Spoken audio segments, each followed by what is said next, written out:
All right off of solving by subtracting, let's solve by adding, doing the additions. Now, when we solve by addition or adding, we're removing a negative number. Sorry, I got really weird. My ends were making backwards, and I don't know what was going on there. So let's look at problem number 2 on page A2. Copy it down because it's a lot easier to write out than to copy the book. So we're trying to isolate B. We want to get B alone. So how do we get rid of a -3? Easy, the opposite. It's very simple, friends. We're just doing the opposite to disconnect things, to remove them, to get B alone. B is alone. -7 plus 3, I believe, is a number known as -4. Look at me breaking all the rules, so I'm going to switch it right away. So I have the variable first. There you go. B equals a -4. You can do that too, students. You want the variable to go first, so I kind of skip a step in there, but I just switch it so it looks more like the way it should look. Okay, let's do the questions that I provided.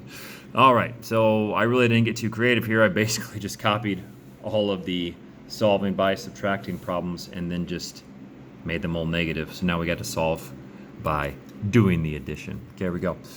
Split it. Add 13 to get rid of a -13.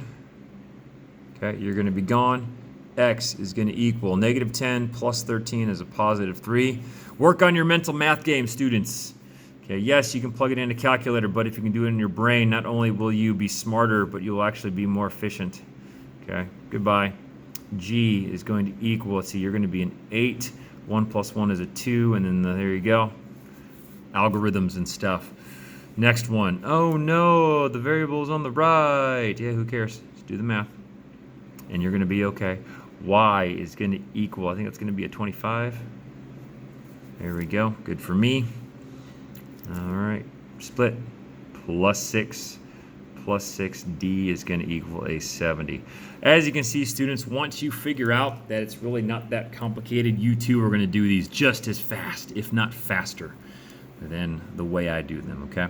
So it just kind of takes a little bit of training and kind of eyeballing what to look for.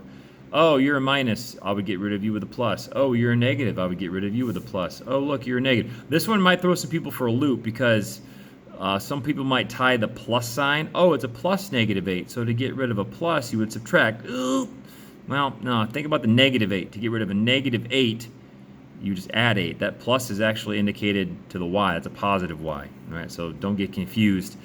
Some people like to say, oh, you got to do the operation of how it's attached. Well, yeah, there's a plus sign there, but that plus sign goes to the y, not really with the -8. So don't get confused.